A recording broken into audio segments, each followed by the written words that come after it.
Good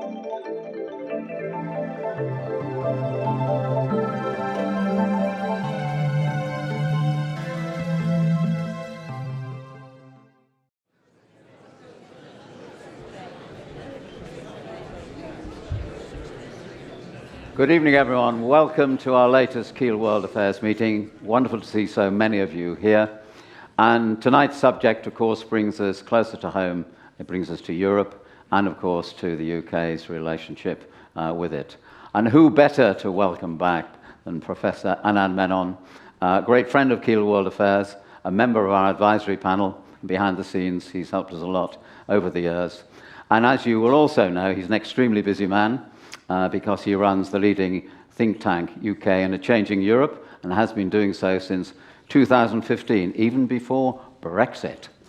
Whether we talk about Brexit tonight, I don't know, but we will certainly be talking, as the slides will show you, about our vexed relationship with the rest of Western Europe, and probably more besides. I don't need to go through Anand's academic career, which is illustrious, and you've seen it on the screen behind you. I do know that if he ever gives up academe, he has other opportunities. I've seen him on Have I Got News for You?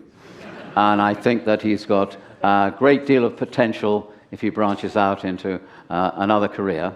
But I hope he doesn't do it too soon, because we are going to benefit greatly tonight from his wisdom and his thoughts on tonight's subject. Please welcome Anand Menon.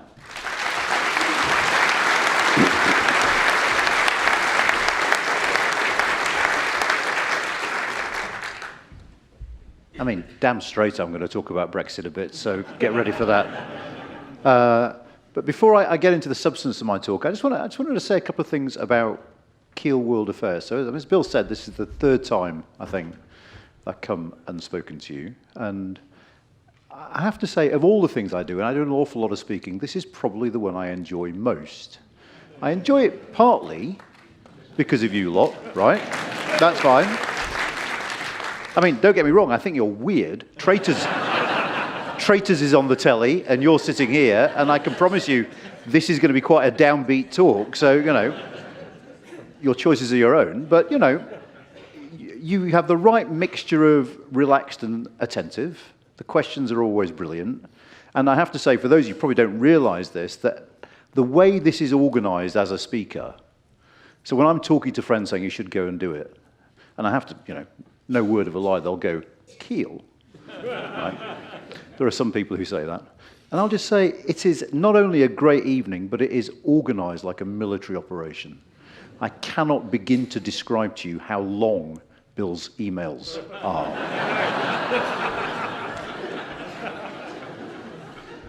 But how polite he is when I only reply to 2 out of his 10 questions because I've not read that far down. But I just wanted to start, because I know that Bill is stepping down at the end of this season.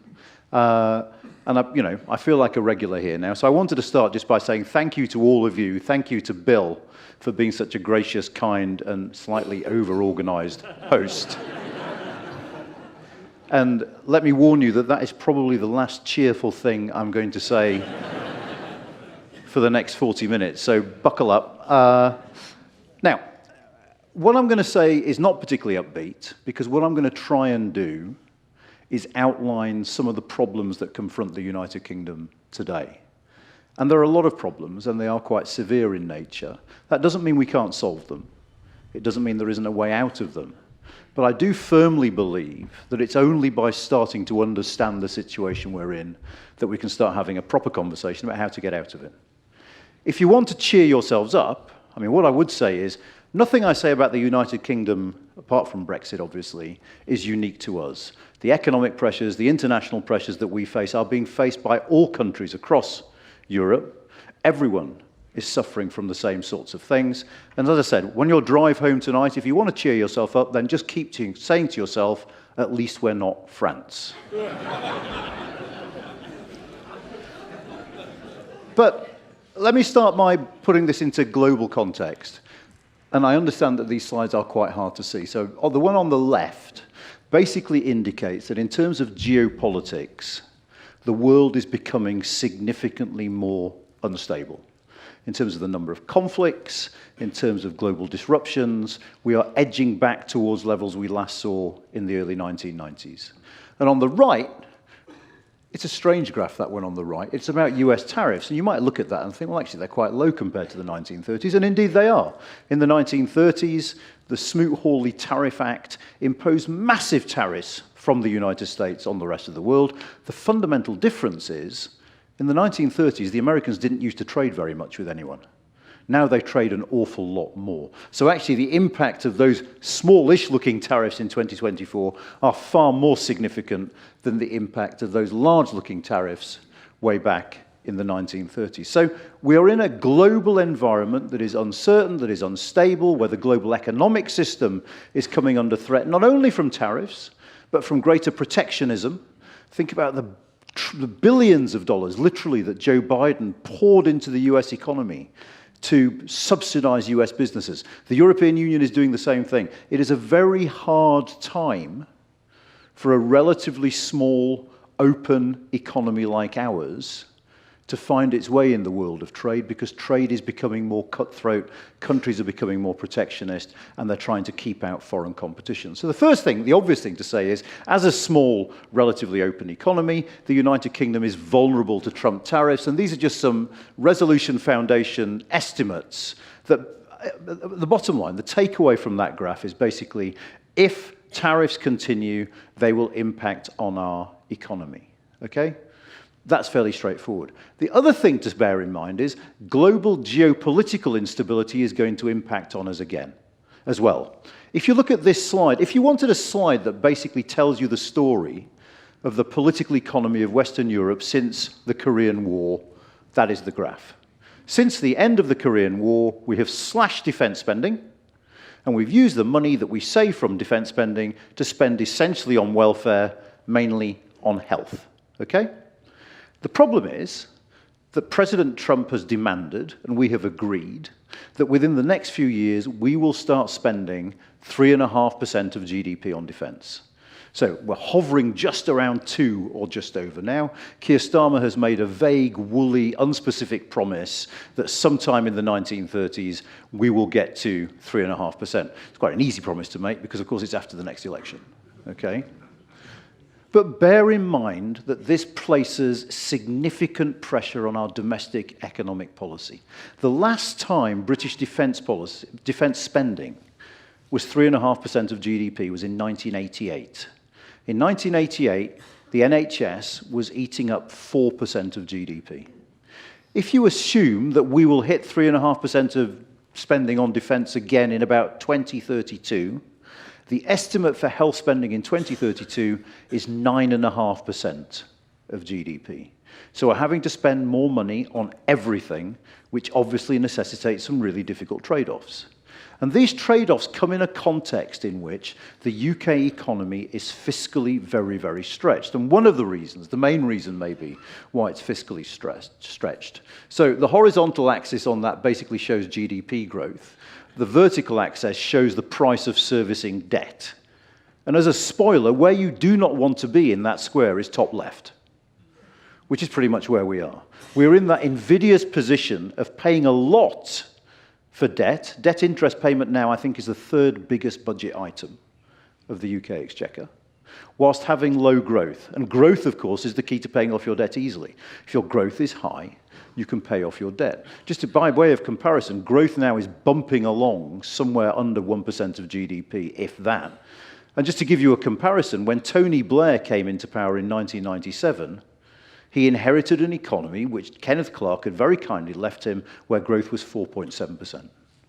That, of course, made it easy to spend money. If your economy is growing, you can spend money like there's no tomorrow. If your economy isn't growing, you've got difficult trade-offs to make. And one of the problems with the trade-offs that we have to make in this country stems from the fact that this isn't a recent phenomenon. I told you this wasn't going to be a very cheerful lecture. I see a lot of glum faces. I'm sorry. I mean, this is me trying to be honest, but it gets worse. That is GDP per capita since 2008, and what you'll notice is we are bottom, okay? We have been struggling with our economy for a long, long time. Now, there are many possible reasons why we've been struggling with our economy. The main one, I think, and I'll come back to this a bit later on, is that we have, as a country, had lower levels of productivity than competitor economies. Obviously, we've got far lower productivity than the United States. The United States have a magic economy that grows whatever the person in the White House seems to be doing. I mean, they just have learnt the trick of having a successful economy. But if you compare us to the French, the Germans, even the Italians, for a significant amount of time, their rate of productivity growth has been higher than ours. And productivity is the key to get your economy getting bigger, okay? You're producing more per man hour all the time, things get easier, the economy starts growing. One of the reasons why we've had this pushback against immigration in this country is that Tony Blair and Gordon Brown, in about 2004, 2005, struggling to make the economy grow because we couldn't raise productivity, said, well, why don't we just let more people in? Then the economy will grow, which is exactly what happened. But of course, there was a pushback against the rise of immigration. So that's not a policy lever. It is as easy to pull now as it was then. And I'll come back and talk a little bit more about immigration at the moment, because the immigration situation now is particularly acute. What does all this mean in terms of politics? It means that we have now got to the lowest level of trust in politics that we have had since Ipsos started asking people about their trust in politics in 1982. And this is a direct result of poor economic performance, okay? So one of the most staggering facts about the UK economy is the fact that since 2008, real wages have barely risen at all, okay? If you think about that in terms of people's families, people's kids, in terms of trying to survive in a time when inflation is getting higher and higher, as it was 2 or 3 years ago, and it's still pushing 4%, what that means is people feel no better off, or indeed worse off, from year to year. And I think that's what drives this, is the fact that politicians have been unable to deliver an economy that makes people feel not only their prospects, but the prospect of their kids are pretty dim. The other interesting thing is when people start feeling depressed about politics, when people start feeling that politics isn't delivering for them, they protest, okay? The paradox here is quite often they protest in ways that make that economic situation even worse, which brings me to the B word. That rather messy chart basically tells you that the poorer the place you lived in, the more likely you were to vote for Brexit. So people who were already economically suffering, who wanted to give the government, indeed the establishment, the whole political establishment, a black eye, went out and voted leave. But in doing so, they engendered economic consequences that in a way have made their situation worse. That's an easier way. I think I might have shown you this before on a previous year. I don't know, do you remember Rory Stewart when he ran to be Mayor of London in about 2019, was it? I can't remember. Anyway, Rory is many things, but he is also a little bit weird. And we'll have to delete that from the video. And at one point during this campaign to be Mayor of London, someone said, Rory, what's your favourite pub in London? And Rory said, Pret. And then all these Corbyn types on social media attacked him for being a liberal elitist, and I thought, that's weird. So we tracked where the Prets are in the United Kingdom, and basically, if you had a Pret, you voted Remain. If you didn't have it, you can actually do exactly the same thing. I should have brought the chart. There's the same chart for fish and chip shops. The greater the number of fish and chip shops per head of the population, the more likely a place is to vote Leave. Now, you can get it, can't you? I mean, intuitively, it sort of makes sense. I mean, it's not science, but you can sort of see what I'm getting at. The fact of the matter is, parts of the country that weren't as dynamic, that weren't as sort of productive, that didn't feel positive about the future, where they felt they'd been a bit, left behind, to use the phrase. Left out, I think, is better, because government has ignored a lot of those places for many, many years, turned round and said, you know what? We don't want to take this anymore, and because our electoral system doesn't allow you to punish governments, because basically it's very hard, or it was until recently, to imagine an election where either the Conservatives or Labour wouldn't win, we will use the mechanism of referendum. Because at least in a referendum, every single vote counts equally, which is the big difference with the general election. Now, in the first instance, this hasn't led to what people wanted. And the starkest example of this is immigration. On the left, you see immigration numbers. And basically what has happened is this. If you think back to 2016 when we had that referendum, I think at the end of May, the ONS brought out the immigration figures, and the immigration figures showed that net immigration into this country was 330,000, okay? And people went, blimey, that's high, and it pushed a lot of people into voting leave. A year and a half ago, when the ONS published its figures, net immigration was 795,000. So you can kind of get it why. We can debate the rights and wrongs of having voted to leave. But if one of the reasons you voted to leave was because you wanted to see immigration come down, then actually you have every right to turn around and say, what the hell, this isn't what we voted for, which undermines your faith in politics still further. Unless there is any doubt, on the right, what those figures show is this isn't a mistake. This isn't an oversight. This absolutely isn't small boats. The scale of immigration is a direct result of the number of visas that the government has given to people to come here, whether to study or to work or whatever.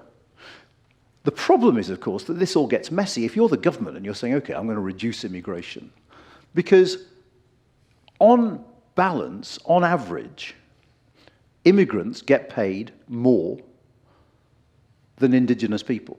The wages of immigrants tend to be higher on balance, even though you get those huge numbers of immigrants working in the sectors that pay poorly, like social care, hospitality, food processing, and things like that. We are still taking in so many very skilled immigrants, there might be scientists, there might be doctors, that overall, these people, it's simply not the case that these people are coming here to do the jobs solely that Brits don't want to do because it's not well enough paid. And so then, of course, government immediately faces a problem. If you want to reduce immigration, it's going to have an economic impact. And this is the dilemma that government finds. I mean, you look at me, you'll understand that one of the features of that graph on the left is that what we've done is taken Europe. We no longer have large numbers of European immigrants. We have large numbers of non-European immigrants now. The bulk of immigration into this country, in fact, it's not that graph, it's the previous one, I'm not going to go back. But basically now we have a situation of net emigration of Europeans. There are more Europeans leaving this country every year than coming. What we have is a massive increase of immigration of Indians, Nigerians, Filipinos. So we've changed the composition as well. Now, if you look at me, you'll realize that I'm actually perfectly relaxed about there being loads more Indians here. I think that's a good thing, okay? I think that can only improve the quality of this country. But you can kind of understand why, if you're a Leave voter, you're thinking, hang on a sec, what is going on here? And this sort of exemplifies some of the really tough trade-offs that government now faces. If you reduce immigration, it'll hit the economy. If it hits the economy, those graphs I showed you before will get even worse. Those graphs before get even worse, then people are going to lose more faith in politics because things are not improving at all. At the same time, if immigration remains high, people are saying, hang on a sec, we voted to reduce this. So there are some real complex policy dilemmas that face government. So let me talk briefly about where the Labour government is now on Brexit. The Labour government has got a completely different approach to Brexit to its Conservative predecessors. They want to talk up the links, they want to be great friends with Europe. Think about it. It was 3 years ago, just over, during the Tory leadership campaign when Liz Truss was asked, do you see France as a friend or a foe? And she said, I can't answer that, I don't know.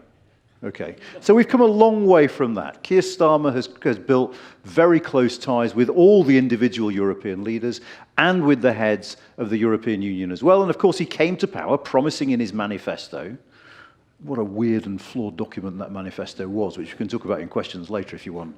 But one of the things he promised was to reset our relationship with the European Union. Actually, the other thing he said in that manifesto is we're going to tear down the barriers to trade that have resulted from Brexit. Now, he's made a start. We had a summit in May. You might remember the summit in May. It came out with a load of things. Well, two things to say about the summit in May. The first thing is they only actually agreed one thing. And that one thing they agreed was a deal on fisheries. okay, which matters if you're a fisher, but put it into perspective, the fishing industry in the United Kingdom contributes less to our economy than Harrods. Okay, it is economically very, very small indeed. So a fisheries deal is all well and good if you're in that sector. It's not going to be game-changing for our economy. They also agreed that they're going to sign an SPS deal, which is a posh way of saying a deal on agriculture. So they're going to sign a deal to remove the barriers for trade for agricultural products to make it easier to buy and sell food between us and the European Union. They're going to link emissions trading schemes, which means we're going to try and integrate our energy markets more with the ultimate objective of taking energy prices down. We're going to have youth mobility, which means we're going to have a scheme that allows young people to work, to study more easily without going through all the horrible bureaucracy that anyone who's been to Europe, or certainly anyone who's about to go to Europe, is going to bump into. And we're going to try and deepen security cooperation. So there's an agenda there that Keir Starmer has set out. It is in some ways quite an impressive and ambitious agenda. And it's one that is marked by several things. Firstly, there is a ticking clock. There is a ticking clock because in January next year, something weird called the European Union's Carbon Border Adjustment Mechanism is going to come into effect. And if that comes into effect without us signing some sort of deal about it, a number of our exports, particularly all of our steel exports to the European Union, are going to be subject to tariffs. The Carbon Border Adjustment Mechanism is basically a way of saying we want to maintain high environmental standards. And what we want to do is to force the people who trade with us to have high standards as well. So basically, if the price in your country for carbon is lower than it is in the European Union, we're going to charge you the difference as a tariff. That could kill the British steel industry, particularly given the fact that they're facing tariffs from the United States at the moment. So there is a pressure on Keir Starmer to get these negotiations going quickly. He basically has 3 or 4 months to sort this out if he's going to have any impact on those potential tariffs. Now, our government, if you listen to what our government is saying, Nick Thomas-Symonds, who's the Minister for Relations with the European Union, Rachel Reeves, in the last few days, has been talking a lot about Brexit, trying to fix Brexit, trying to remove some of the economic costs of Brexit. There's a sense of urgency about our government. The problem is, it's not necessarily a sense of urgency that is shared by the European Union. This is a very hard thing for us Brits to get our heads round. We are not always the priority for other countries. And it's very staggering, actually, if you go to other European countries and you look at their newspapers. We're not in them. We don't figure, they're not thinking about us. They've done the hard bit. They've got us out without too much, as far as they're concerned, of a fuss. And now you think about the things they're dealing with. They're dealing with the problems in Hungary and Slovakia vetoing everything that happens in the EU. They're dealing with far, far higher levels of illegal immigration than we are across the Mediterranean. They're dealing with the threat. Imagine if you're Poland or the Baltic states, you're far more concerned about Russia than you are about the United Kingdom. So they have all these problems piling up. And one of the dangers about that is that even though we're very keen to renegotiate our deal with them, they might just not get round to it because they've got other priorities. They're thinking about other things. And I think one of the things that has been really interesting that's happened this year is when that summit was held between the UK and the EU all the way back in May, there was a palpable sense of shared jeopardy. Because I think both Europeans and us were looking with horror at the United States thinking, oh my God, we better work together because otherwise that is going to hit all of us. My sense now is that that has dissipated. And insofar as the Europeans are worried about President Trump, they think the solutions lie within their own borders rather than in cooperation with us. And I think losing that sense of urgency is going to be quite difficult for Keir Starmer because he has to work even harder to keep the Europeans engaged. And just as a footnote to this little bit, let me just say, the other thing that's interesting at the moment about our position with the European Union, and the other big difference between what this government is doing and what Conservative governments did is this. Conservative governments said the point of Brexit is that we can have our own rules, we can have rules that are different to those in the European Union, and they will help us drive economic growth. Now, Conservative ministers said this, they didn't actually do it, but they kept saying it. They didn't quite get around to doing it. Keir Starmer is saying something very different. Keir Starmer is saying, actually, I don't see the point in diverging from European rules, because if we have one standard and the European Union has another standard, it's a pain for businesses. You have to comply with both. There's more paperwork, there's more checks, it's a nightmare. So why don't we just align with EU standards unless there's a very good reason not to? The problem here, and this might sound like sort of me being a bit nerdy, but I think it's a genuine problem, is the way the government is doing it via statutory instruments, secondary legislation, means that Parliament is getting no proper say on what our regulations are. The government has put through a piece of legislation that allows it automatically to upgrade our regulations to mirror those in the European Union. And there is no debate in the chamber of the House of Commons. The committee that used to scrutinise our relations with the European Union, something called the European Scrutiny Committee, has been disbanded. And I think there is a real danger. I mean, we know from painful experience that if people think stuff is being done behind their backs, stuff is being done surreptitiously by government without winning the argument, that tends to annoy them. And I do worry a little bit that the government needs to actually put into place some sort of scrutiny mechanism so that at least MPs can talk about what they're doing rather than it happening sotto voce in back rooms and no one is paying much attention. And that's a relatively minor point. But the interesting thing about that photograph is there you have Stella Creasy, who's the Labour MP, and Richard Tice, who's the deputy leader of Reform. You would think they don't even talk to each other. They have launched a joint initiative saying we want Parliament to have more say. Because even though they come at Brexit from completely different sides of the spectrum, Stella wants to move us back towards the EU, Richard Tice wants to do even less with the EU, they both agree that Parliament should have more of a voice when it comes to deciding which direction we take. Okay, so far so good. Keir Starmer's got a reset agenda. There are things he wants to negotiate with the European Union. It might be those negotiations will go well, though from bitter experience, what I'd suggest is negotiations with the European Union never go well, because the European Union is slow, it's bureaucratic, and it doesn't do favours for other countries. So the negotiations will be tough. Even if they go brilliantly, the most we can hope for from what Keir Starmer is doing at the moment is that it will recoup somewhere in the order of, and I'm being generous saying 1%, because government estimates say 0.7%.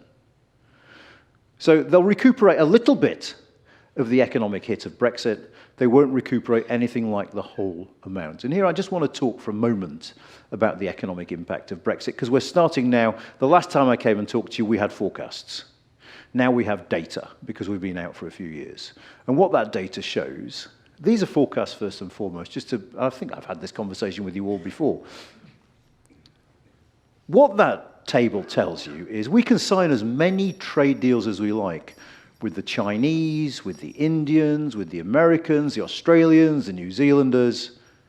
But the fact of the matter is their overall economic impact will be very, very small.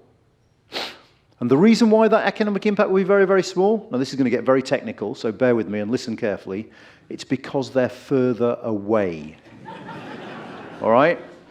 Countries trade more with countries that are close to them. Okay? Until 2013, this country traded more, our country, traded more with the Republic of Ireland than it did with Brazil, Russia, India, China, and South Africa combined. Not because the Republic's got a big economy, not because the Republic's economy was growing very fast, but because the Republic is just over the water. It's very easy to trade, it's very quick, transport costs are low, there are all sorts of reasons. So the fact of the matter is, yes, it's good to have a trade deal with India. It is naive to think that a trade deal with India is going to come anywhere near compensating for what Brexit means, which is basically making trade with your largest, nearest, biggest trading partner more expensive and more difficult. Now, the first impact we see, which is a sad one, this basically shows that the smallest companies, which are the ones at the bottom, tend to have dropped out of the market for trading between the UK and the EU. If you're a massive multinational, you can suck up the cost. You have a compliance department, you've got hundreds of lawyers, you probably employ your own customs agents, you can deal with the paperwork. If you're a four-person shop, and someone says, yeah, you've probably got another 50 or 60 forms to fill in. There's a lot of paperwork. Some of it might be in Greek, actually, if you're really unlucky. But, hey, that's how it goes. Then you might just say, you know what, it's not worth it. It's absolutely not worth the hassle. And what we've seen very, very clearly since we left the European Union is a lot of small firms no longer trade with the European Union anymore. What we're also starting to learn is that this was absolutely right. That, and the reason it looks a bit grubby, is because it was a leaked document that was photographed by a journalist. That was the original forecast of the economic impact of Brexit that was put out by the Treasury in 2017, and the government immediately said, confidential, this can't go out. The shaded bit at the bottom, the light blue shaded bit at the bottom, basically tells you that the cost of leaving the European Union economically is bundled up with the cost of being outside the single market. The other major thing underneath the line is the cost of being outside the customs union. So the two things about leaving the European Union that really damaged our economy are being outside the customs union, which has hurt manufacturing because manufacturers now have to fill in a load more paperwork. The trade body for manufacturers in the United Kingdom estimated that the new paperwork created by Brexit would cost businesses in excess of £5 billion a year. Because big firms, car firms, are doing tens of thousands of those forms every single year. So the customs union plus the single market, and the single market is what meant that the Europeans would treat our rules as perfectly valid. They wouldn't check our products. They wouldn't check that we had to be the same as their standards. We could just trade with Lisbon as if we were trading with Liverpool. So those are the two things that really matter. And the curious thing about that is the customs union and the single market are precisely the things that Keir Starmer rules out doing anything about in the Labour Party manifesto. Okay, so whilst the government is talking a good game about Brexit, you need to take it with a pinch of salt. When Rachel Reeves comes out and says, Brexit is responsible for a significant amount of our economic pain, she's probably right. When she adds, this government is doing something about it, take a pinch of salt. This government is doing a teeny little bit about it because what they're anxious about is the politics. And I'll talk a bit more detail about the politics in a moment, but at the moment it is worth bearing in mind that what this government is saying is that the way the Tories did Brexit harmed our economy. What they're absolutely not saying is Brexit harmed our economy. And there's a very subtle distinction. So what they're saying is we're going to fix the mess that the Tories made of Brexit, but we're going to find a way to, in that glorious phrase, make Brexit work. It is perfectly legitimate to want to be outside the European Union. It's perfectly legitimate to say, actually, I want to be in charge of us. I want to be a citizen of a sovereign country that decides who comes here under immigration and doesn't have it foisted on me, that decides on our own laws without some European Parliament having a say. Nothing at all wrong with that. There is something, according to the evidence, slightly dishonest about saying, I want all that sovereignty, and it will not impact on our economy. Brexit is about trade-offs. And the trade-off is political control versus the economy. And that trade-off is becoming clearer and clearer. And it would seem now that even Labour is not willing to be honest about that trade-off. Rachel Reeves is somehow still arguing that we can fix this by doing stuff that doesn't actually get to the core of the single market or the customs union. Now, what is interesting is that in the background we have this going on. So far more people now think that Brexit was the wrong decision rather than being the right decision. There is a groundswell of opinion now that says that Brexit was the wrong decision. Actually, in the sort of weird, geeky circles I mix in, even Brexiters now no longer say, yeah, Brexit was fantastic for the economy. They tend to say, Brexit wasn't as bad for the economy as you lot are saying it is. Okay, so the debate has shifted. I should just say and reiterate, because I think I probably said this last time, people haven't changed their minds about Brexit particularly. Most of the survey would suggest that about 16% of Leave voters would now say they'd vote Remain, so a small proportion. The reason the polls are changing is because old people voted for Brexit, and young people voted for Remain, and some of those old people who voted for Brexit are no longer doing surveys, if I can put it like that. And some of the people who were too young to vote in 2016 but can now are doing surveys. So the population has changed, in other words. There is a different demographic now. This is called demographic churn, which is why we get this. But whatever the thing, one of the things that has happened recently is a majority of people, a significant majority of people, think that Brexit is having a negative impact on our economy. And that wasn't the case when we left the European Union. And one of the really interesting things about that moment when we left the European Union, if you remember it, is we left, and then 2 months later we had lockdown. And COVID completely and utterly covered the impact of Brexit. It was impossible to say what was Brexit, what wasn't Brexit, because all of a sudden our economy had been shut down. So there wasn't trade happening anyway. So for a while, at least, after we left the European Union, Boris Johnson was able to say, no, there's no Brexit effect. What are you talking about? This is all COVID. Turns out now, as we're recovering from COVID, what we're finding is our goods trade is significantly lower than where it should be and significantly lower than those of our partners and now competitors in Europe. Similarly, service trade is a lot lower than where it should be. So we're starting to see the data now, and the public is starting to hear that argument now. The public increasingly thinks that Brexit has been bad for our economy. But, this is a very big but, Brexit no longer matters to the public in the way it once did. You think back to 2019. I mean, for some people this might be traumatic, but you remember Theresa May, meaningful votes, all that sort of stuff. 70-odd% of the population thought Brexit was the most important issue facing the country. That figure is now about 2 or 3%. So people, and it's more than that. People not only don't think Brexit is a priority, but if you go into a focus group, as I sometimes do, and you say to people, what do you reckon about opening the Brexit debate again now?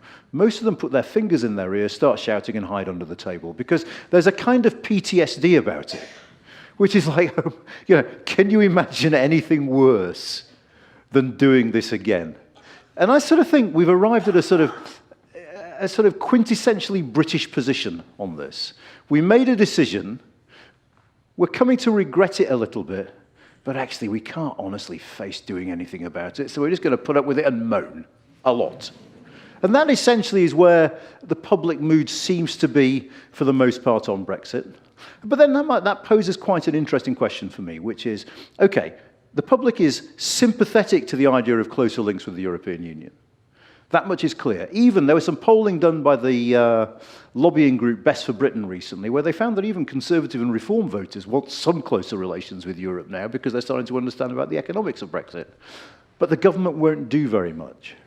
And I talked to you before about the government being scared of the politics, being worried about reform, and all that sort of thing. What the government doesn't want to do is alienate those Leave voters in those northern Leave voting seats that it relied upon to get its majority in 2024. So the final thing I want to talk about in this lecture is, why do we have a government that seems so scared when it has a majority of 160-odd in Parliament and can do whatever the hell it wants?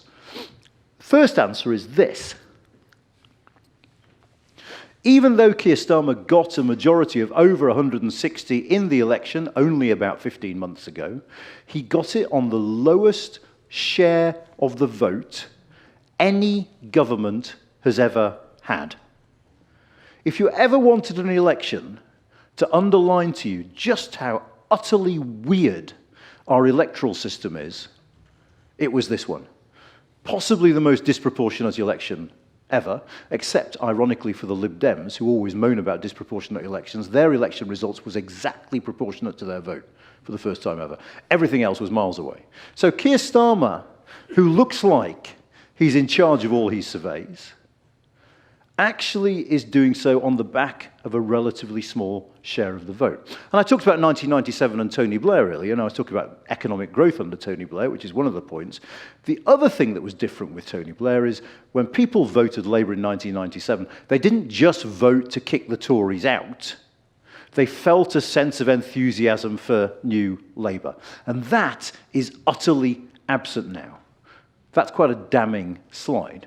For those of you who can't read it, it's tiny, isn't it? The top line, what that basically says is 49% of the people who voted Labour, when they were asked why they voted Labour, didn't say because I like Keir Starmer, because I think they can do a better job than the Tories. 49% voted Labour to get the Tories out. That was it. This is simply a vote to get the Tories out. This wasn't a sort of love affair with Keir Starmer's Labour Party. There was no sense of enthusiasm about the Labour Party, and I'll come back to why that's a real issue now. This is another example of what's going on, which basically shows that every single party, the SNP, the Tories, the Labour, lost votes where they held the seat. Even Labour. If you want to compare again to 1997, in 1997, Tony Blair in Sedgefield already had a massive majority, and he added 10,000 votes to that massive majority when he won his landslide in 1997. Keir Starmer, 2024, had a pretty big majority in Holborn and St Pancras. He lost 10,000 votes. David Lammy lost votes. We've seen Wes Streeting lost so many votes, his majority is only 500. The sitting MP lost votes. One of the really interesting, striking things about the election we've just had, it was an election where you voted against the incumbent. I mean, one way to think about the last election is, you all know what Jenga is, right? That game with sticks, where you pull sticks out. What Keir Starmer has effectively done is created the tallest, wobbliest electoral Jenga tower you could imagine. So they've taken bricks out of the bits where they were already winning, they've lost vote share in the constituencies they held, and they've piled those votes on in the constituencies where they needed them to defeat the Conservatives. Okay, so the tower is very, very tall, but the tower is very, very unstable indeed. It won't take a lot in terms of people changing their minds to knock that tower over, particularly because we now have more marginal seats in this country than we've ever had before. So not only are people changing their vote willy-nilly in a way they never used to, because that's one of the great seismic changes in British politics. It always used to be the case. When I was growing up and getting into politics, you'd vote the way the parents did, you'd vote the way your town or your city did. Places have always voted Labour, we're going to keep voting Labour, whatever. That has all changed decisively since people in Stoke know this. I mean, since 2017. You had to learn to say the unthinkable. You know, Labour has a Tory MP. Kensington has a Labour MP under Jeremy Corbyn's leadership. I mean, politics went bananas, okay? But traditional ties of loyalty to party went out of the window.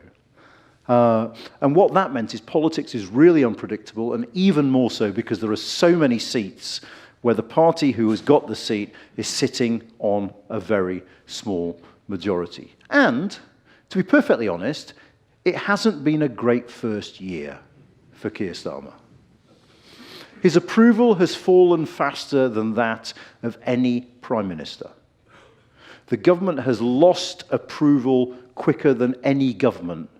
It has lost more than any government ever has at mid-term. And we're nowhere near mid-term yet. We've got another year and a half to go. So this government is suffering. Now, we can have a conversation about this, and you have questions, I'm very, very happy to answer them. Personally, I think this government would do better to stop looking at polls altogether. Start looking at them in 2028 if you want. But if you're going to be governed by the polls week on week on week, it just leads to this sense of paralysis.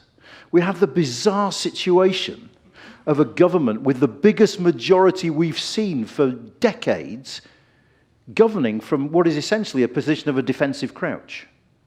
And they can, you know, if you think about this country, if you go back to where I started, talking about the economy, talking about productivity, we know the sorts of things you need to do to boost productivity. You have a real, proper reform of planning laws. You deal with social care to make the NHS work better, which will get people back into work earlier because they won't be sick for so long.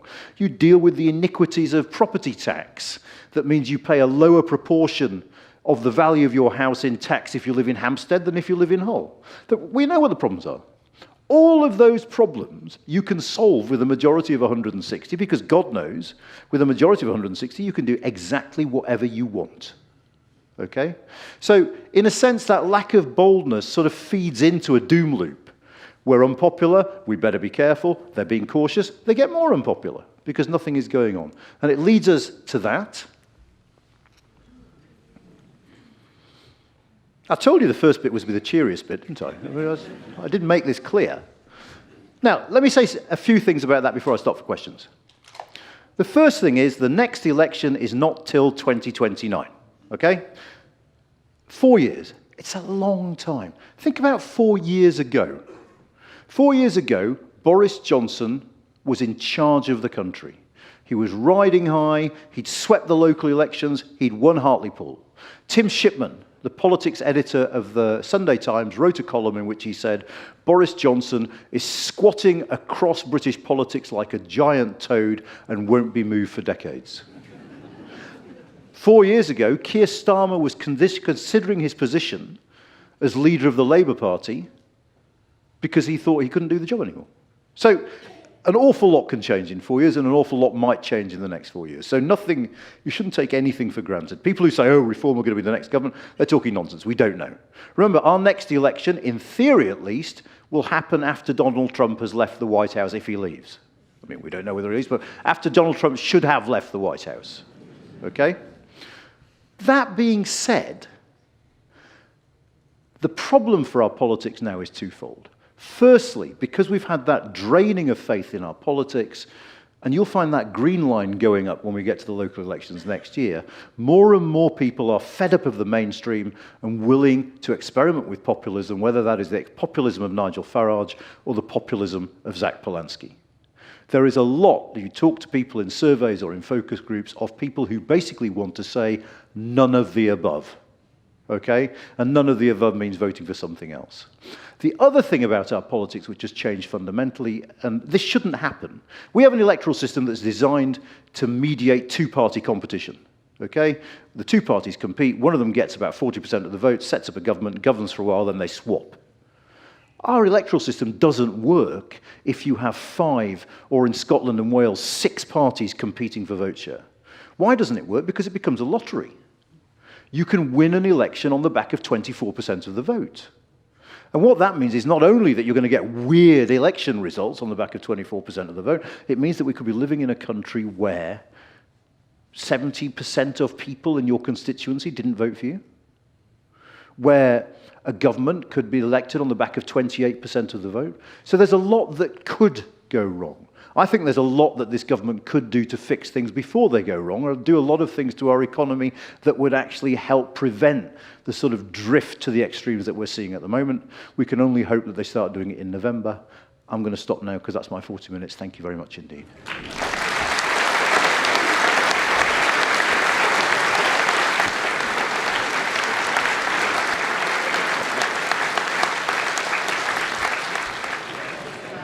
Thank you, everyone. We're flooded with questions, which is hardly surprising after that brilliant talk. I'm going to start with a sort of rather obscure one, a northern one. Mark Lambert. So Norway's deal with the EU provides extensive access to the single market, he says. Norway's a sovereign nation, so why can't the UK have the same deal? Now, that's, of course, was talked about at the time and subsequently. Would you like to update us on your perception of whether Norway's got a wonderful deal and we've got a bad one? Okay, there's several bits to this. I mean, the first thing I would say is it's absolutely the case that our government could say, you know what, let's renegotiate the trade and cooperation agreement, do something a lot more bold, something like Norway. I'll come back to why I don't think Norway will work in a minute, but let's just say they did that. My hunch at the moment, I mean, you can't see that slide that I can see back there. My last slide about Farage and about public opinion is if I were the European Union, I would say, why in God's name would I take on a 3-year, complicated, potentially bitter negotiation with you lot if there's a possibility that in 4 years' time you're going to elect someone who'll tear it right up? So I suspect at the moment it will be quite hard for us to do anything more with the European Union because they'll be like, yeah, all right, sort yourselves out first. Which is annoying, but, you know, especially when you look at the state of some of their politics. But anyway, so Norway means that basically you accept European rules automatically. You don't really get a say over them. You basically adopt what the European Union does. It becomes your rules. You pay into the budget, you accept freedom of movement, and in return, you have frictionless trade with the European Union. Okay? Why don't I think that's great for the United Kingdom? Well, firstly, because we have a big, complicated economy. The Norwegians essentially, if anyone's Norwegian, I'm very sorry, have fish and oil, right? And it's made them very, very rich, fair play to them. But actually, they haven't got a big, complicated economy. Us being in Norway's position would mean us succumbing to regulations on financial services written by I was going to say the French. There's a French lady who's already complained at me this evening. written by people who don't necessarily have the interests of the City of London at heart. Okay, and I don't think for an economy like ours being a rule taker is going to be particularly good because the rules won't be written to suit us, and that matters. I also think there'll be an insurrection.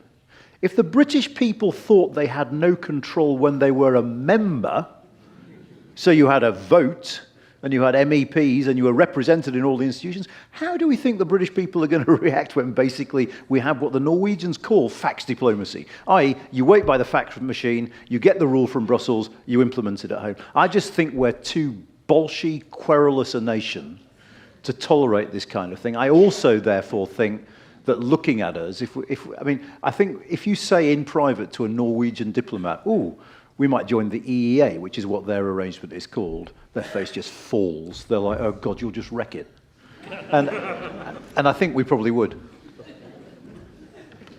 We've got quite a few about Brexit, as you might imagine. Actually, I've got one here, which even goes back earlier. Which I'll just read a few of them out. So okay. You get the flavour and you can sort of explore it. So Faye Lambert, the Brexit vote would not have been necessary if in the 1970s vote the result had been not to join the common market. So would the UK be in a better position now if we'd never joined? So I think that's quite an interesting thought. So Jan Smith, how broken is our current political landscape if something as important as leaving and joining the EU was reduced to a yes-no vote? So you might want to comment on whether it was fully explored and explained. And Dave Bayliss, how long do you think it'll take before there's a politician to suggest another Brexit vote? Let's go with that. They are different questions, I understand, but they hang around the same. So I've taken to saying when I'm asked that I don't think we'll rejoin the European Union in my lifetime. I've just turned 60. I've got high hopes of going for a while. But I was interested to see that Nick Thomas-Symonds, who's the Minister for EU Relations, who's an irritating 20 years younger than me, recently said the same thing. Not about my lifetime, his lifetime. All right, because that would have been... So, and I just find it very, very hard to see how this becomes a serious enough issue to justify the time and effort it would take with no prospect of an easy gain. I mean, our politicians want to do things that give you results in the next 4.5 years, right? This won't. And it's one of the serious problems with our politics, incidentally. In fact, I'm sorry, I'm going to go off on one here. There's a really good video from 2010 of Nick Clegg, Deputy Prime Minister, and they asked Nick Clegg, so why has the government decided not to invest in nuclear power? And Nick Clegg goes, well, obviously we're not investing in nuclear power because it'll only come on stream in 2019. And, sitting here now from the perspective of, the war in Ukraine and stuff, you think, oh, God, why didn't you just think ahead a little bit? But that sort of sums up how our politicians think. So I just don't think our politicians are going to do that anytime soon. I mean, we did it. We joined. We confirmed our membership with a referendum. We left with a referendum. It'll be very, very hard not to have a referendum if we want to revisit that. And referendums oversimplify complicated questions, which is why they're a nightmare. Okay, so that's why. I mean, but it will be vanishingly small chance of rejoining without a referendum, insofar as we will at all, which I don't think we will.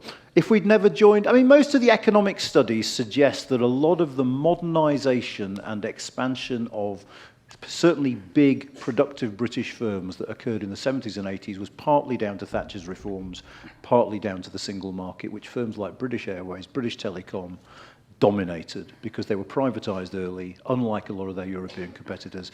We did disproportionately well from the single market in the early phases. So I think there would have been growth and productivity increases foregone had we never joined. And bear in mind just how desperate we were by then. We'd already been rejected twice. All right, we'd gone back for a third time. And that tells you something about what politicians at the time were thinking. Because back then, people were looking at the European Union or looking at the European community as it was then and thinking, bloody hell, they look prosperous. Why can't we have a bit of that? So, you know, yes, we could never have joined. I think it would have had an economic impact on us. And I think at the time it might have made us, you know, that was the time of us being the sick man of Europe. I think we'd have become the slightly sicker man of Europe had we not had the fillip of the market. Europe, rather than the UK, is the focus of part of Matt Lowe's question. And he says you've talked about Brexit and how it affects the UK, but he felt a little bit less about how Europe itself is changing. You mentioned France, of course, at the beginning. Yeah, sorry about that. And he says the EU has its own challenges. So, ignoring the rest of his question, would you like to sort of explore a little bit the state of play in Europe without going through every single country? I mean, in my defence, I only had 40 minutes and I overran. So, I mean, what to say about? I mean, the European Union muddles on, doesn't it? It's done some remarkable things in the last few years. Its COVID recovery fund and things like that. The European Union has sometimes done really well out of crises, but it is riddled by problems. It doesn't know how to deal with migration. It's got the mother of all rows approaching on the horizon, which is the European Union is about to negotiate its 7-year budget, and it's going to cause such fights between member states at the moment because all member states are strapped for cash. And it's having to deal with a couple of member states who, quite frankly, are on the wrong side of history. Hungary and Slovakia are sort of pro-Russian, vetoing everything, and there's nothing the European Union can do about it because they have vetoes. Why do they have vetoes? Because it is a union of states, and states don't give up their vetoes. So the union is sort of...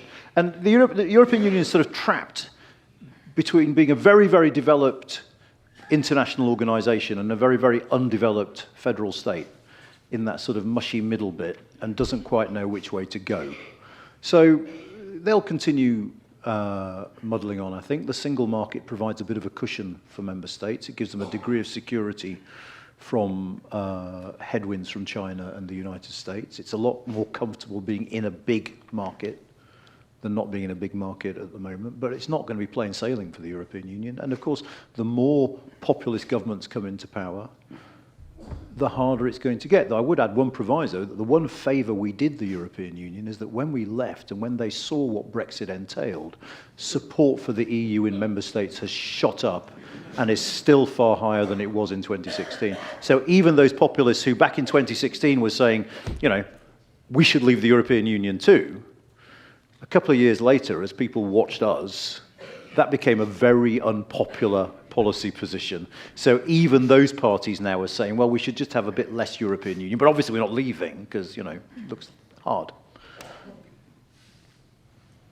Bad news. I mean, we seem to get lots of bad news, and you've referred to it in your talk.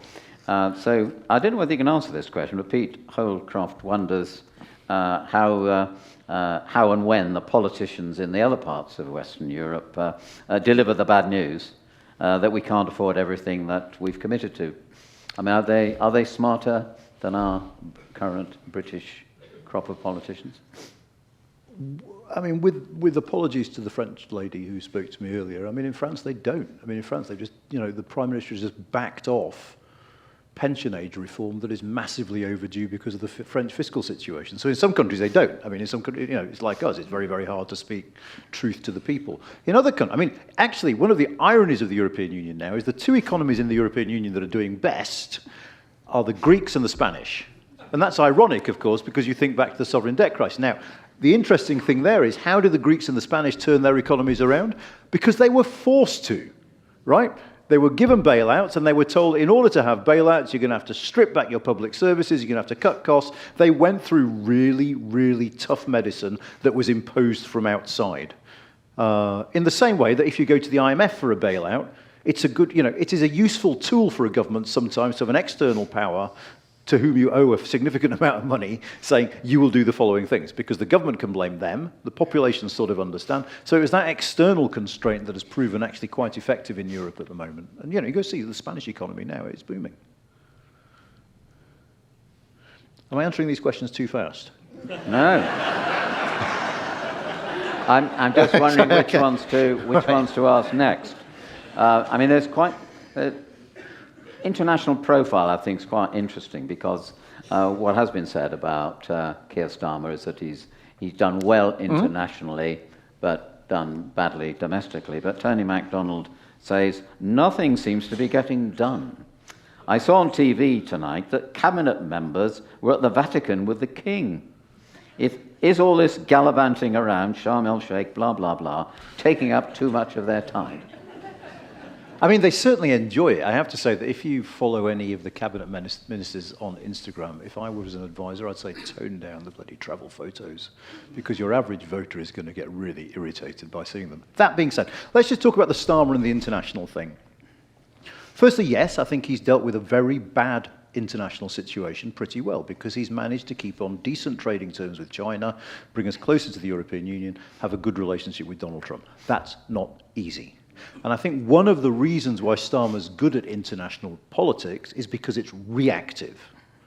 Okay, you've got to find a way of sort of, something happens, you've got to react to it. What we need in domestic politics is someone who's proactive, who actually, you know, it would have been great in retrospect if they'd come into government with a plan, right?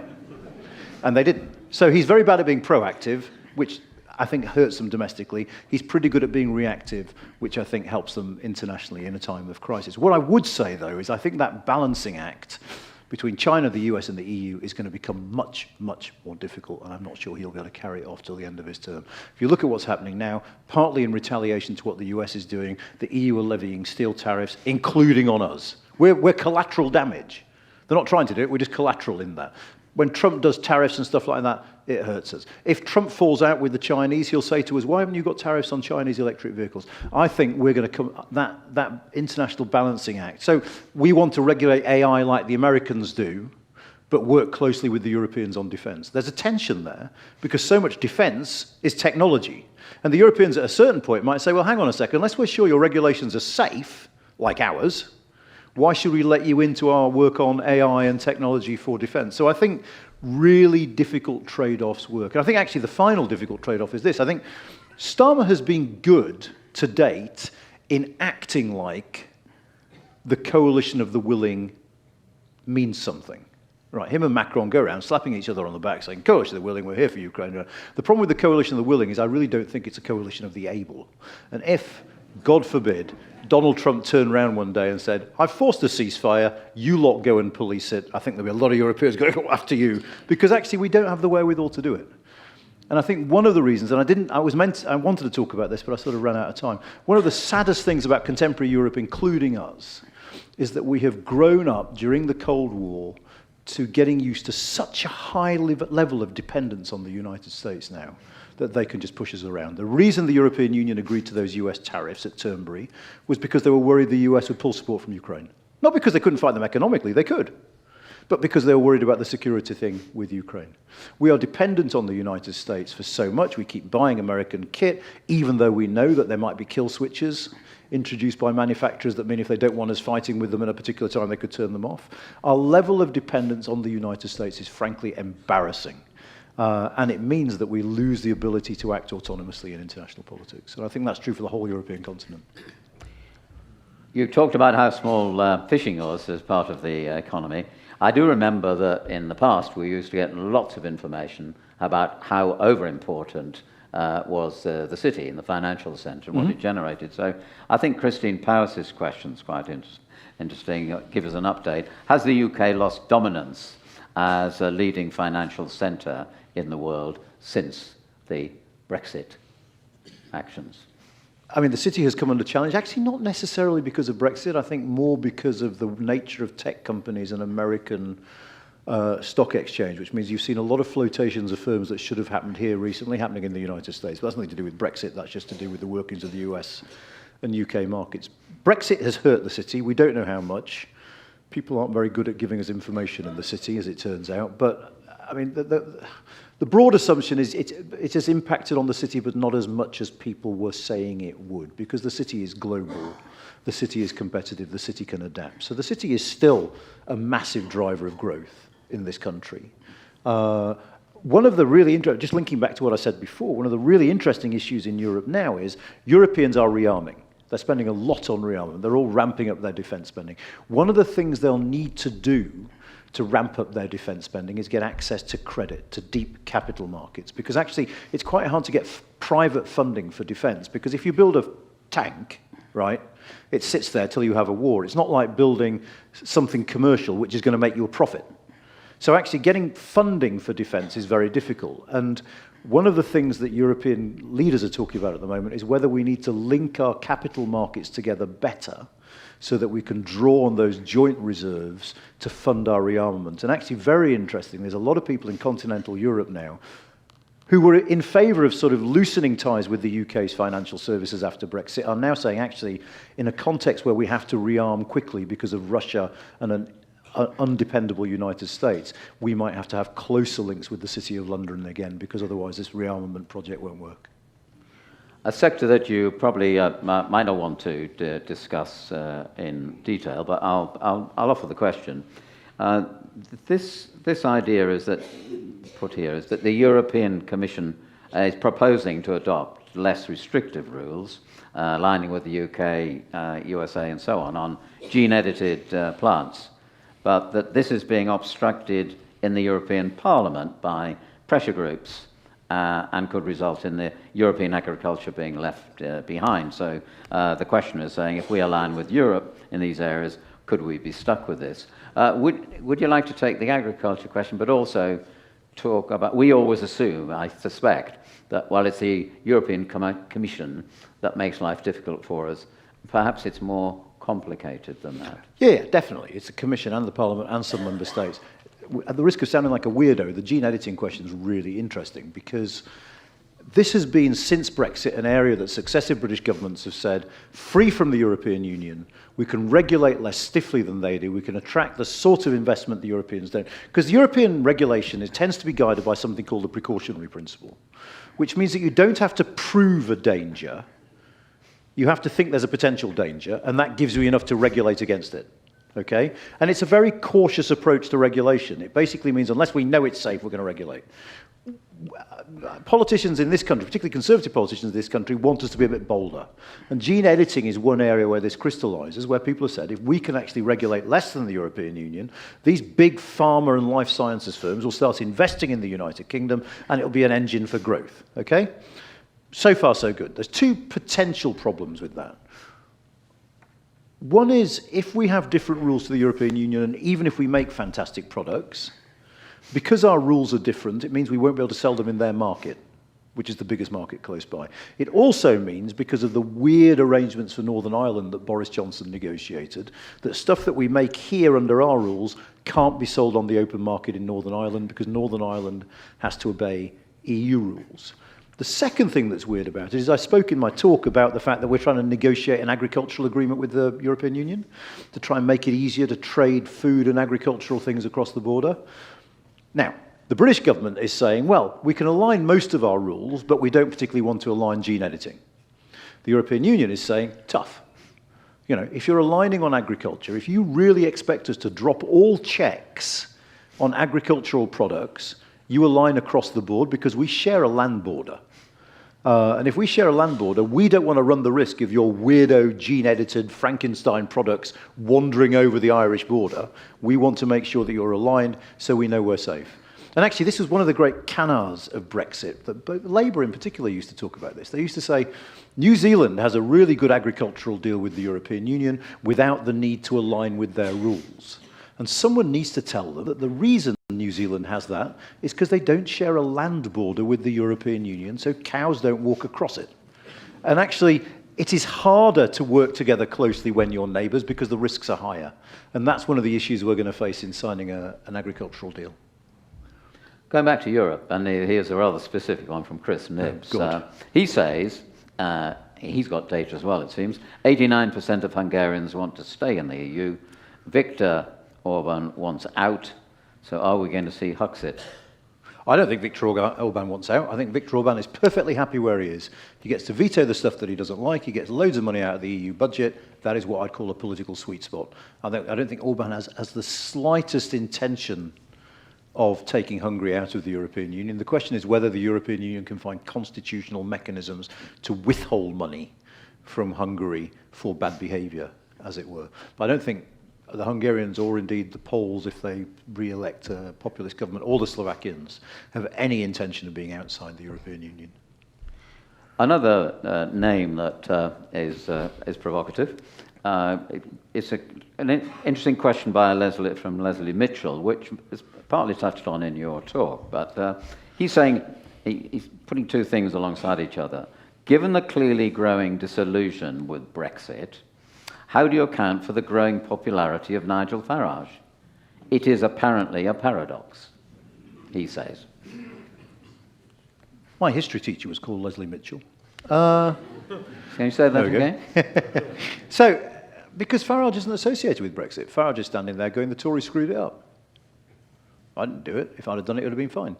And actually, I still think, so there's two things. One is I think quite a lot of people are interested in supporting Nigel Farage because they really think immigration is the single most important issue facing this country, and they think he's the only person who can do anything about it. Let me say in parentheses, Labour Party sort of cosplaying reform on immigration isn't going to persuade those reform voting people to vote Labour. Okay, because if you want to control him, you vote for you're not going to vote for it. If you want a Farage, you vote for Farage. You don't vote for Farage impersonator Keir Starmer or Shabana Mahmood. So I don't understand Labour policy on this. But I also think a significant element of Nigel Farage's support is basically the screw you vote, right? We've had X years where the Tories have failed us, Labour have failed us, we don't even know what the Lib Dems are for. So what could be worse under Nigel Farage? It gives them a kicking, and you know what, we'll try something else. So I think, in a way, that poses a real problem for other parties, because as we approach the next election, if they start doing forensic analyses of the Reform Manifesto, saying, well, these sums don't add up, oh, you know, how are you going to pay for that?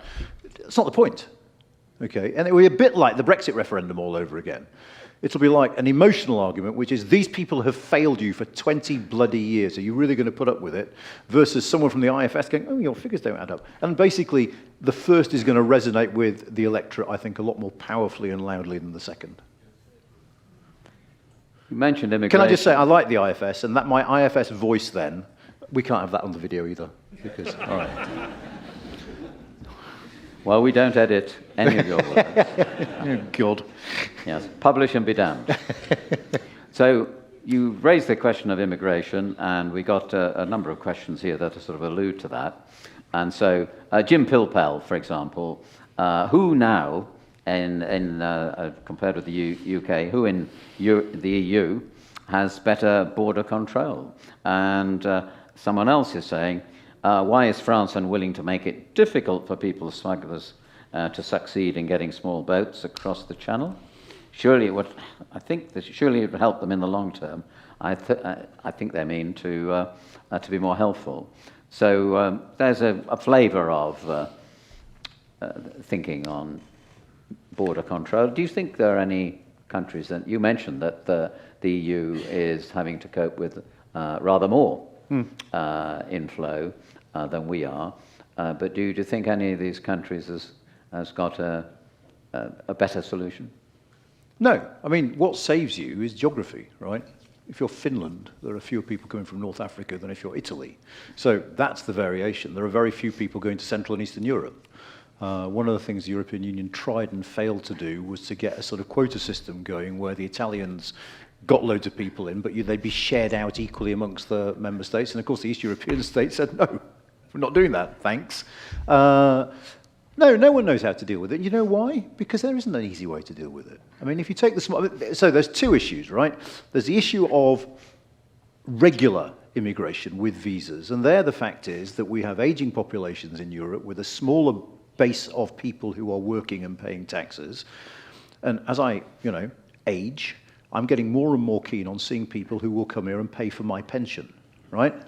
That's the problem. We have a declining workforce. The age profile of our population is disproportionately old, and that means that we need workers to come in. And that's true across Western Europe. Curiously, The Catholic countries have a worse fertility record recently than the non-Catholic countries, so go figure.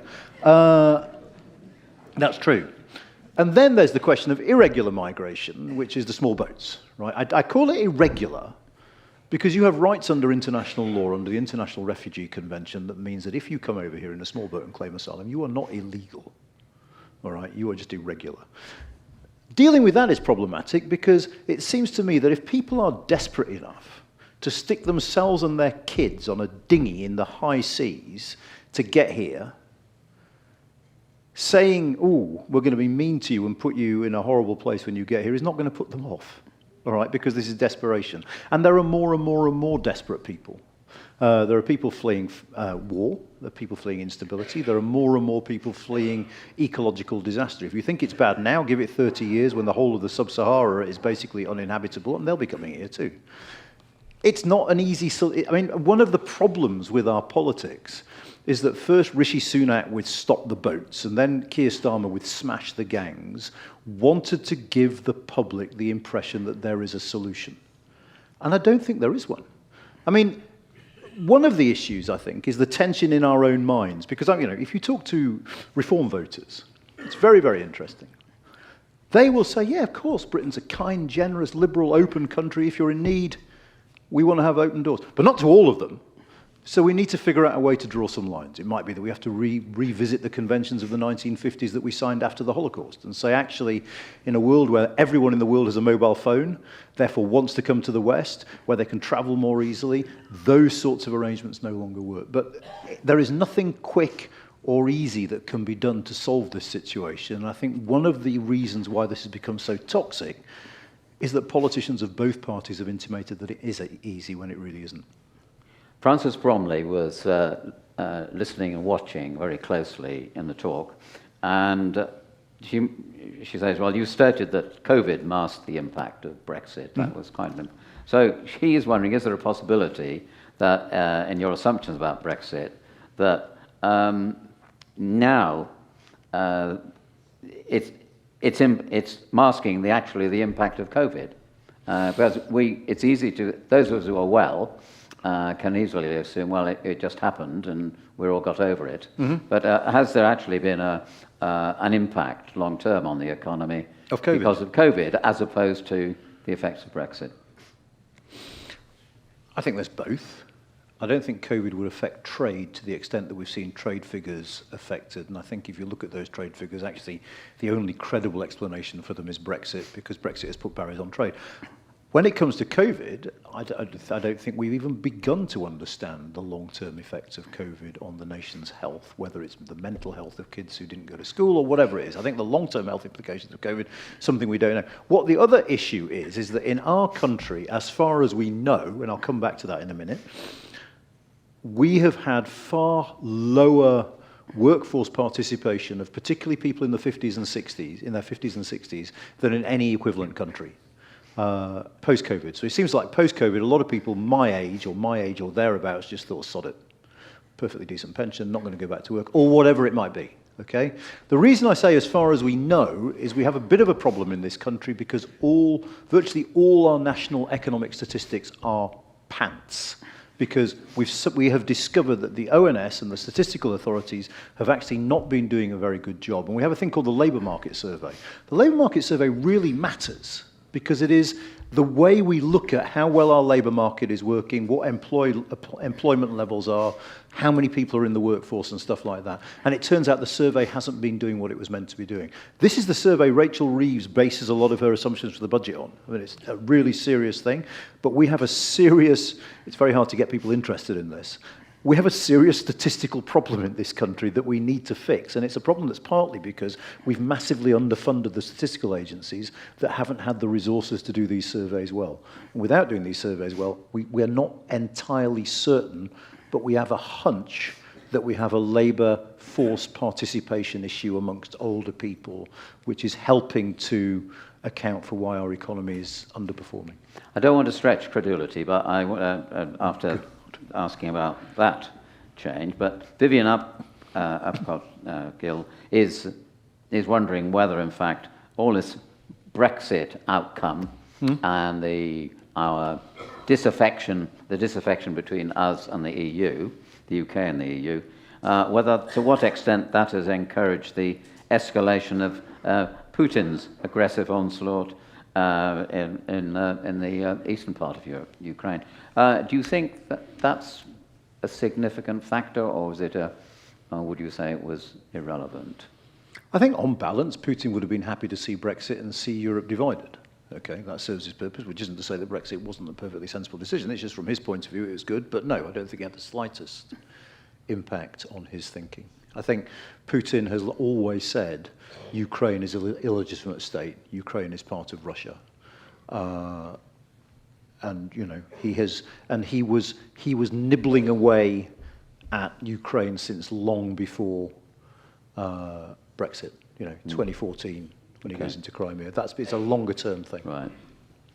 Growth. Part of the presentation was saying that, well, we've got to find ways of growing the economy. You didn't actually come out with any magic bullets. Not sure whether you've brought any in your briefcase. But so Alistair, is the only way any government, irrespective of political colour, going to achieve growth is by having policies that incentivise work and discourage the expansion of the welfare state. Ray Beecham, in taking action to change the economy, what are the priorities for the next 3 years? And I think David Stanistreet, what are the top 3 things we need to do to stimulate the economy? So there's a flavour of questions. Do you want another 40 minutes to present some solutions? Well, it would help, but I agree to an extent on incentives to work. It's quite hard to do. I think the government has handled this very, very badly. I'm worried about their employment rights bill, day one rights for workers and things like this, plus the NICS rise are going to have an impact. And my fear at the moment is, you know how after the Ukraine war we had inflation? And actually it was literally the case that the Treasury was ringing up retired officials saying, we haven't had inflation for ages. What happened when you had it in the 70s? Because we couldn't remember what inflation was like and what it did. I've got a feeling we might be about to do the same thing with unemployment, because unemployment is ticking upwards, and I think we've forgotten just how insidious unemployment can be, because of course we've not really had it since the sort of 80s and 90s. So, and I think Labour Party policy hasn't helped with that. What the economic so I think there are lots of things. But let me try and do them in terms of priority. I think we need to reform our tax system. I think our tax system is both regressive and inimical to growth. And I think governments over the years have had strategies for everything under the sun, but I cannot remember a single government having a tax strategy. And having a government that says, we're going to rewrite the rule book on tax, we're going to get rid of that stupidity called national insurance, which is basically a way of trying to hoodwink the British government into British people into thinking they're not paying income tax when they are. Right, it's just dishonest. We're going to make it simpler. We're going to make it clearer. We're going to make it absolutely the case that the better off bear more of the burden than the less well off. But we're going to make it far harder to evade and avoid tax. There is significant growth locked up in what is an increasingly dysfunctional tax system. Let me give you a second example from the tax system. I talked to you about council tax. Okay. Most people now, and it's one of the things that Brexit taught us, realise that inequality isn't great. Okay? We talked a lot about regional inequality and Brexit. The PrEP map was a map of inequality, basically. And that actually one of the things about inequality is if people grow up without life chances, the country loses talent.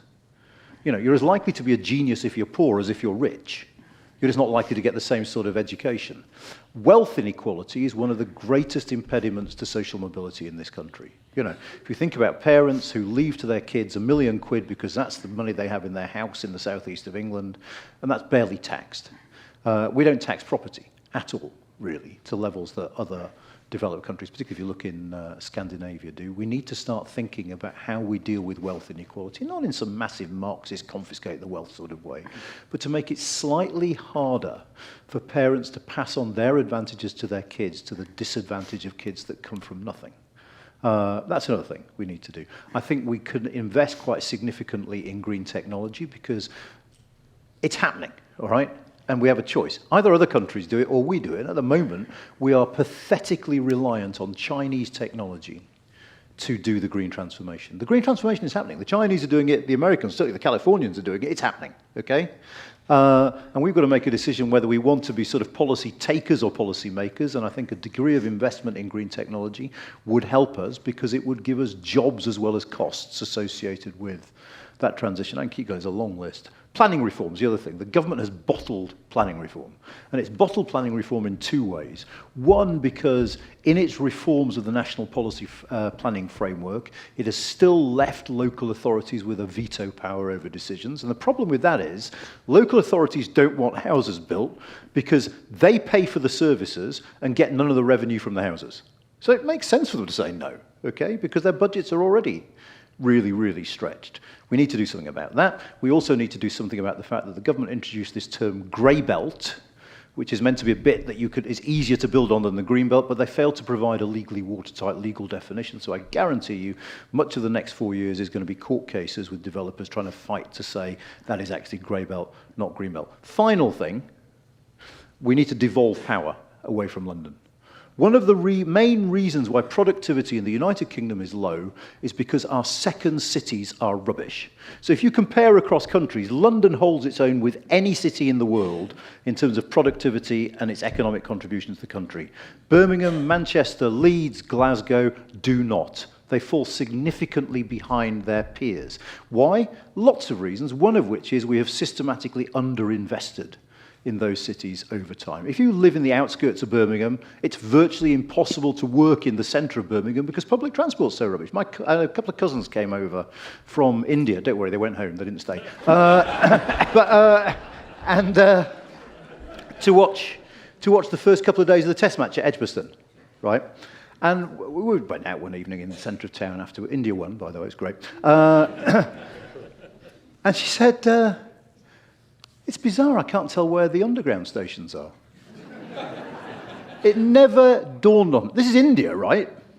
It never dawned on her that a city the size of Birmingham could not have an underground. So it's stuff like that. And actually, I think one way to deal with that is devolve political and financial power to people in that area. Then London doesn't hog we don't get 17 new Elizabeth lines while we get nothing in Leeds or Manchester or Birmingham. And I think that we are the most centralised country in the OECD. And that has an impact on economic outcomes. I could have done 45 minutes, you know. I could have getting warmed up there. Yeah, we're on tax. Just a quick one from Adrian Cartwright. Is a wealth tax any answer to our problems? You want to have a quick go at that? No, because it's so hard to pin down and identify wealth and so easy to move it. I think what would work as a one-off is if Rachel Reeves in November says, assets as of now, we're imposing a one-off wealth tax on wealth above a certain amount, and you take what you can. You could probably get a few billion quid from doing it once. If you say it's a long-term thing, people will start planning, and that wealth will start moving and disappearing, and that's not what we want. So I'm slightly suspicious about how a sort of regular wealth tax cannot be bad for the economy on balance. Quite a lot of questions about trust and how it gets rebuilt. Janet, Ian, Watson, they've got questions about that. But I'll go for Jane Sharman's question. And I know you said 4 years is a long time, you know, as you quite rightly. But she's wondering, could we be heading for a coalition government, and would that be a good thing? I mean, possibly and possibly is the honest answer. I mean, yeah, of course we could. I mean, it's perfectly conceivable that we have an election where Reform come out as the biggest party and some coalition of Labour, Lib Dem, maybe SNP, maybe Greens, who knows, basically forms a government because they have more seats than Reform. Would that be a good thing? I mean, it depends. It depends on whether they, well, you know, it could go awfully wrong, couldn't it? I mean, the SNP might say, well, if you want our votes, we're having an independence referendum. You know, Zach Polanski, I don't think he would, but, you know, he could say, well, if you want me in the coalition, we're pulling out of NATO, which is his latest wheeze. So it depends how grown up people are. I'm increasingly, and I hate myself for this, because I love our electoral system when it works well. The thing is, it hasn't worked well for a bloody long time. I'm increasingly thinking that we need a more proportional sort of election system, because one of the problems with our country is the way we do politics builds in incentives for the parties to argue rather than collaborate. And let me give you one example of that, which is social care. Am I taking too long? All right. 2010, Andy Burnham, Health Secretary, comes out with a plan for social care. Okay, it's a decent plan, sensible, not brilliant, but fine. Would address a lot of the problems we have now. The Tories call it a death tax, and Labour panic, and they pull it. 2017, as you remember, Theresa May comes out with a plan for social care, which is very similar to Andy Burnham's plan in 2010. Corbyn's Labour Party call it a dementia tax. The Tories panic, they pull it. This government says we're going to deal with social care. What have they done? They set up a commission that's going to report in 2028, the year before an election, to build cross-party support. What if it's going to happen? Nothing at all, because the parties will squabble about it. Both parties know what the problem is. Both parties agree on what the answer is. Our politics gives them incentives to do nothing about it. And as long as we don't have a social care system, we're going to end up with that situation where there are 118,000, I think is the number now, 118,000 people who are perfectly well, who are in hospital because we don't have a social care system to release them to. That impacts productivity, because it means that people with bad hips or bad God knows what can't get into hospital to get it treated to get back to work. And it's an element of our dysfunctional politics. So I increasingly think maybe if we had a more proportional system, it would force the parties to work together. Of course, it's no guarantee. You can look across Europe and see PR systems that have completely collapsed because the far right are dominating it. So it's no panacea, but I'm just starting to wonder whether it isn't something we should think about. Just on that point about coalition, the UK did have one experiment. It did have, well, there have probably been coalition governments in the past, but we have had a coalition government in our recent memory. Mm-hmm. Do you think there are any lessons to be drawn from that? Did it do any good? Did it do as well as the single party governments before it and after it? I mean, I disagreed with what that government did. I think austerity is one of the reasons we're stuck where we are now, to be perfectly honest. And just to reinforce the point, I think to think that in an era where borrowing costs were virtually zero, that slashing local authority budgets was a more effective way of dealing with the economy than borrowing for free just strikes me as balmy. So I don't agree with what they did, but it was an effective, stable government. There's no doubt about that. I think the other lesson, if you're the Lib Dems, is never do it again, ever. Because what history tells you, if you go into coalition as the smaller party, you'll get butchered at the next election. Because actually, if people want the Tories, they'll vote for the Tories. And if people didn't like the Tories, they'll vote for Labour. There's very little left to vote for you after you've been the junior party in a coalition. There's been a lot of talk in the presentation and subsequently about growth and references to GDP. We often get a question about the non-economic aspects of life. There's one from Jan Ferguson, and she says, by the way, she wants you to know that she's not a hippie. Call me naive, she says, okay, the economy needs to be grown. Do we as human beings need to look at the alternative values, citizenship, kindness, trees, and so on and so forth? So it's a well-being, quality of life question, and I wonder whether that, so she's really asking you whether that should play any part in our thinking about getting out of the situation we're in. Absolutely, and I don't think you should, do one that means you don't do the other. Incidentally, not trees, mangroves.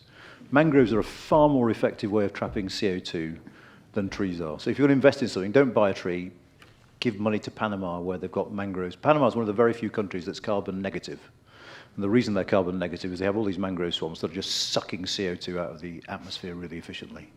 It's amazing the things you find out, isn't it? Anyway, but I think also it is very human to want your kids to have a better future, okay? And it is very hard to conceive of that without economic growth. Is economic growth the be-all and end-all? Absolutely not. Is it an important element of a happier future? Absolutely. It's also an important element of a cleaner, greener future, because unless our economy is growing, it's going to be very, very hard to transition away from fossil fuels and gas boilers and all those things. And actually, ultimately, that's going to make the planet unlivable. So I think I tend to see I'm getting all positive now as I'm sort of settling in. I think there's a positive sum story to be told about these things. I don't think we should necessarily see them as in opposition to each other. Just to finish off, we've talked a lot about politics and politicians, and we want to think positively about them. Stephen Booth points out that someone who's been here, and someone you know very well, Torsten Bell, of the Resolution Foundation, he was asked if he wanted to be a politician, and of course he became one. He is currently one, and so I think Stephen is wondering whether you might consider entering the profession. I think the honest truth is, if anyone from any political party watched this video, they wouldn't have me in their party. Actually, I have been tempted in the past. I mean, way back when, in the 90s, I used to do a bit of work for Neil Kinnock, and he's always since said you should go into politics. And I always said, no. I quite like the freedom to say what I want, and I think I would be awful as a politician, being whipped to say things I didn't believe in, and I just don't want to do that. Well, can I ask you one question? And if anyone says no, stick your hand up and I won't. So this is the third time I've been here, and I keep telling my wife about how wonderful this is, and she's imagining some little pub, right, with 6 people looking bored in a corner. Do you mind if I'm not going to use it on social media or anything? I'm just going to text it to my wife. Can I take a photo of you? Yeah. Thank you. Try and look numerous. And try to look young. Yeah. Marvellous. That'll learn her. Okay. Thank you very much. He may think he will be awful as a politician, but he's certainly brilliant as a communicator of ideas about the UK, politics, economics, and Europe, and much more besides. What a wonderful evening. Do come again, please. Would love to. Anand Menon. Thank you. Stand up. Say goodbye. Thank you so much. I hope what I said was the right thing. Thank you.